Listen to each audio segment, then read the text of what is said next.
Hey everyone, welcome back to Garnock Reviews.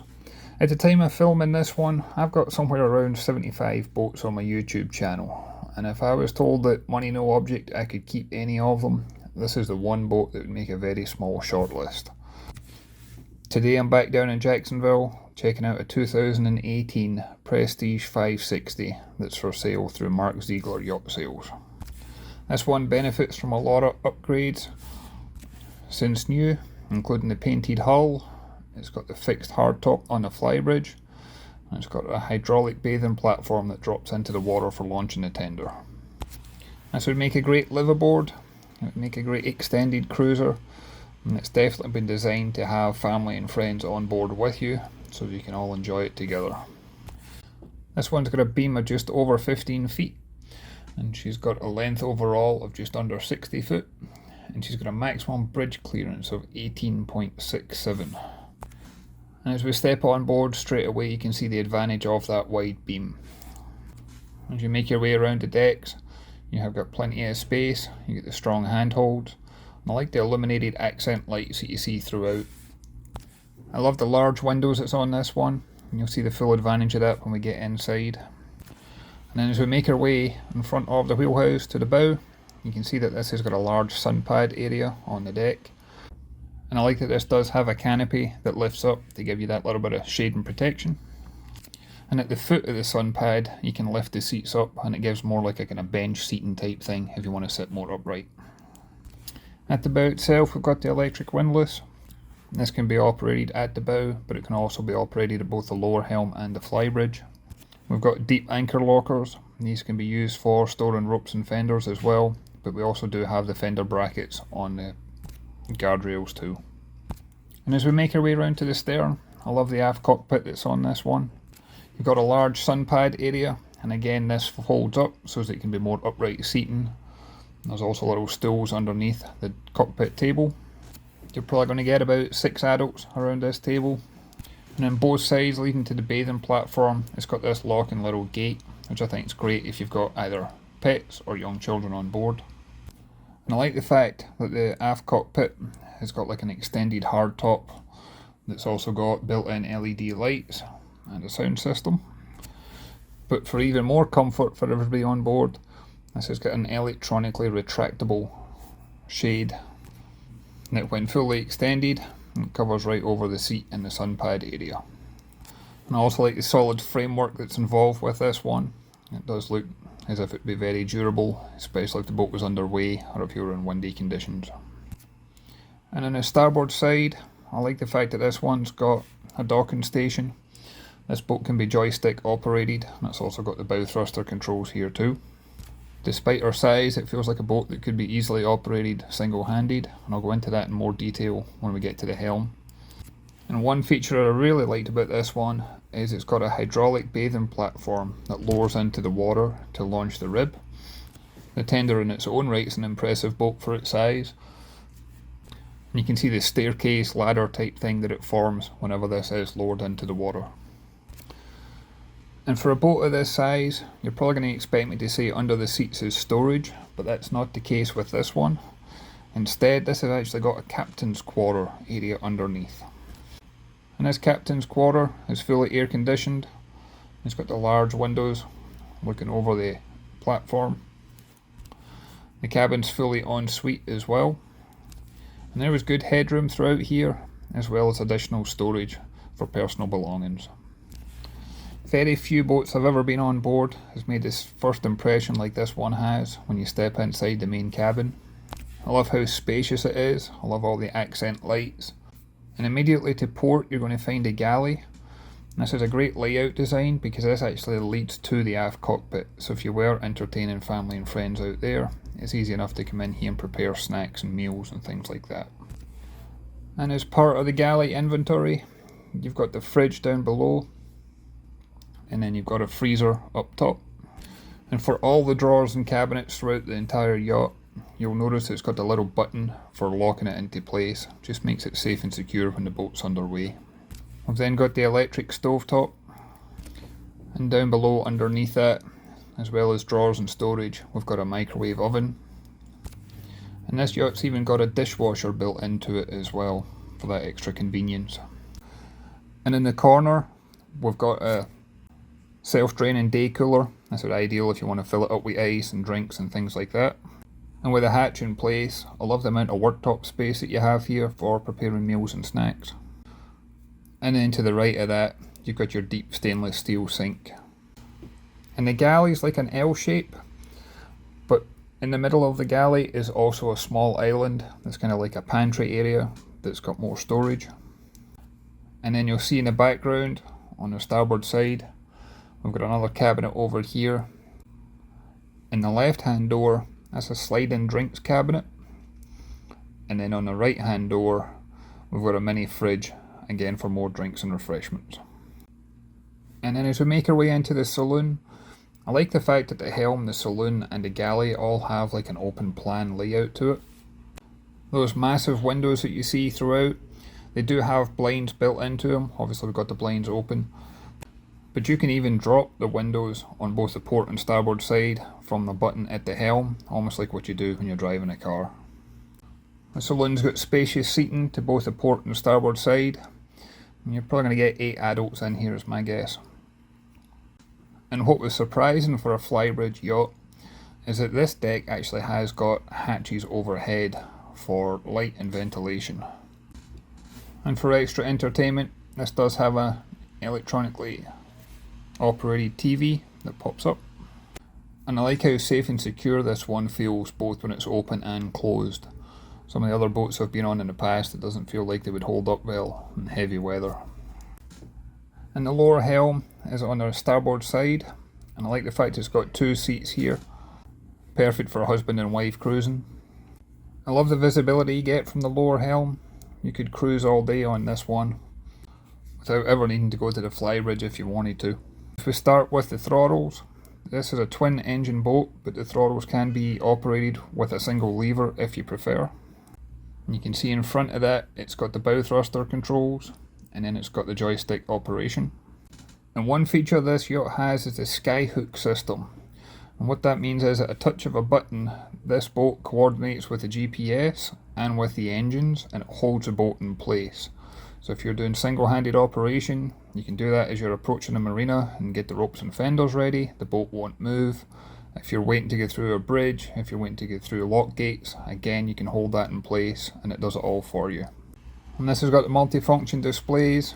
This can do GPS, chart plotter, depth, fish finder, radar. You can also do overlay features. You got autopilot on board. You got your VHF radio. And it's just a very well equipped example ready to go. As we make our way down the companionway to the cabins down below, we first have a guest cabin on the port hand side. This cabin's got twin berths. I like both the natural light and the artificial light that's available. I like the storage space that's in here. I like the design that's in the locker whenever you go to open it. There's also great headroom in this area. I'm 6'2" and I don't have any issues anywhere on this yacht. And then as we make our way forward, on the bow itself is the VIP guest stateroom. I love all the lighting that's in this one, gives it a very elegant feel to it. And as you look at it just now, you see that this has got a large island berth, but this one's actually got a clever design where you can actually split it apart and it forms like a V shape, and then it's 2 single berths instead. So it depends on how you want to have it configured for your guests on board. And this stateroom has got a lot of storage space for your personal belongings on both the port and starboard side. And on the port hand side, there's also a small desk area, and this doubles up as a vanity unit as well. And this stateroom can access the heads compartment direct, which I'll show you in a second. And as we pan round to leave this stateroom, you can see that this one's got a TV mounted on the wall for extra entertainment. And the heads compartment down here, this would be used by both the guest cabins, but it would also be used as a day head for the people that's enjoying the saloon and things like that. But when you step in here, this has got a massive touch of quality, class and elegance to it. I love the use of the lighting in here. I love all the mirror effects that it has. And then check out how much room you have in that shower stall. There's A lot of boats on the market that say that they've got a shower compartment, but good luck ever using them for a shower. And then as we make our way back out, first of all I want to point out all the illuminated, highlighted accent lights that there are. But when you lift these stairs out of the way, you'll find that there's a washer dryer underneath, as well as additional storage for cleaning supplies, making this perfect for extended cruising. And on the starboard side, just before you get to the saloon, there's a passageway that leads down to the owner's stateroom. And I love the fact that this is basically in the middle of the yacht, so if you're at anchor, you're not going to have that water lapping on the bow or the transom to deal with. This stateroom takes up almost a full beam. I love how much headroom's in here as well. You can see we've got the large island berth with access on either side. I love the angles of the windows that you see on either side compared to the bed. You can just imagine seeing the sunset or the sunrise laying here in comfort and luxury. I like the use of this little desk space. You get 2 seats here, and again this doubles up as a vanity station. And everything about this yacht, it just feels very well made and put together. I love all the fit and finish that you have, how everything opens and closes, the soft furnishings. It's just a very elegant yacht. And you can see here we've got a large TV mounted up. And then when last were you in a yacht of this size where you actually had a walk-in closet in the owner's stateroom? There is so much space and storage. This would be a perfect boat. There's a liveaboard if you wanted to do that as well. And I like that this walk-in closet is accessible from the shower compartment as well as from the main cabin itself. And then if I pop round the other side, you get a better angle and viewpoint of just how spacious this heads compartment is. And again, you've got plenty of room to take full use of that shower. And I like the fact that the shower and the toilet is in a separate section in here. And as you notice, there's plenty of drawers and cabinets in here for all your toiletries and personal belongings.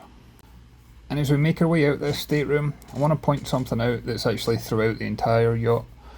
And that is that this yacht's got a built-in vacuum system. So you can connect the hose and extension to it, and you can clean each cabin without having to have something dragged throughout the entire length of the yacht. And then as we make our way outside, I'll take you up to the Flybridge next. I like how easy it is to get to the Flybridge. It doesn't feel like you're climbing a ladder in a vertical way. And when you do make it up to the Flybridge, you're going to love how much space is up here, as well as how much comfort that you, your friends and your family can enjoy. Towards the back of the Flybridge, you've got a cockpit table here and a U-shaped seating area. There's storage under those seats. And just in front of those seats you'll find that we've got a cooler for all your drinks and refreshments. And in front of that you can see on the starboard side we've got this huge sun pad area. And this can lay flat if you want, or it can lift up in sections, as you can see here. And then the Flybridge helm itself is on the port side. And just like the lower helm, you've got 2 seats here, so again it'd be perfect for husband and wife cruising. You've got the same 2 Raymarine multifunction displays. You've got the full engine instrumentation. You've got the joystick controls, bow thruster. You can control the windlass from up here. And then behind the helm seat, it's actually got a grilling station up here. So you could definitely spend a lot of time up here while cruising or while at anchor. And finally that takes us to the engine compartment, which is under the deck of the aft cockpit. My main job is working in IT, and I wish all the data centres I've been in had the same wiring that this has. Everything's immaculate and well put together, as well as clearly labelled. And as we pan round you can see we've got the Cummins Onan generator on here. And the engines themselves are a pair of Cummins QSC 8.3 litre diesel engines. These give around 600 horsepower each, and they've got around 685 hours on the clock.